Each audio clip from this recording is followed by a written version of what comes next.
সুজির উপমা বানানোর জন্য আমি এই বরবটি, গাজর, আদা, কাঁচা লঙ্কা, পেঁয়াজ, আলু সব কেটে নিচ্ছি।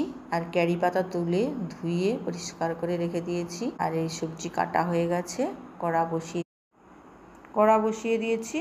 কড়া গরম হয়ে গেছে। সুজিটা প্রথমে ভেজে নেব। 200 গ্রাম সুজি আছে। এই সুজিটাকে ভালো করে লাল লাল করে ভেজে নেব। হালকা লাল করে ভাজা হয়ে গেছে, ঢেলে নিয়েছি। এবার কড়াতে তেল দিয়ে দিয়েছি, সাদা তেল, একটু সরষে দানা দিয়ে দিচ্ছি, বাদাম দিয়ে দিচ্ছি টেবিল চামচের 4 চামচ। বাদামটা লাল লাল করে ভেজে নেব। তারপর ক্যারি পাতাগুলো ভেজে নেব।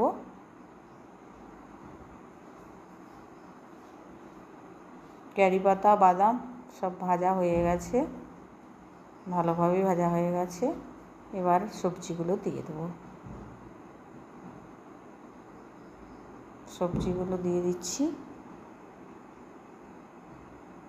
সবজিগুলো একটু নেড়ে নেব। এবার নুন দিয়ে দিচ্ছি পরিমাণ মতো, একটুখানি হলুদ দিচ্ছি। হলুদ আপনারা দিতেও পারেন, না দিতেও পারেন। আমি সবজিগুলোতে একটু হলুদ দিয়ে দিয়েছি। নেড়ে চেড়ে ঢাকা দিয়ে 5 মিনিট রেখে দেবো লো আছে।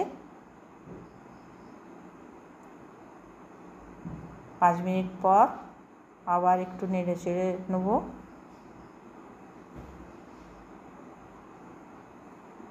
গ্যাসের ফ্লেমটা একটু বাড়িয়ে দিয়েছি। ভালো করে ভাজা হয়ে গেছে। এবার জল দিয়ে দিচ্ছি। 2 কাপের মতো জল দিয়ে দিয়েছি। জল দিয়ে একটু সেদ্ধ হয়ে গেছে ভালোভাবে। এবার সুজিটা ঢেলে নিয়ে সুজিটা একটু নেড়ে দেবো চামচে করে, খুন্তি করে দিয়ে ঢাকা দিয়ে 2 মিনিট রেখে দেবো। 2 মিনিট পরে ঢাকা খুলে আবার একটু নেড়ে নিচ্ছি। উপমা আমার রেডি হয়ে গেছে। আবার একটু নেড়ে চেড়ে ভেজে নেব। একদম বালুদানার মতন হয়ে গেছে।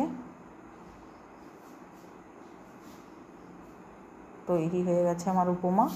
এইভাবে আপনারা উপমা বানিয়ে দেখবেন, খুব সুস্বাদু এবং খুব সুন্দর হয়।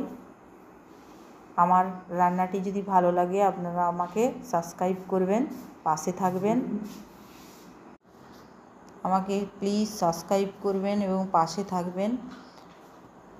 এই রান্নাটা আপনারা করে দেখবেন, আপনাদেরও ভালো লাগবে। মা কি বানিয়েছো? এই রে তোর পছন্দের উপমা।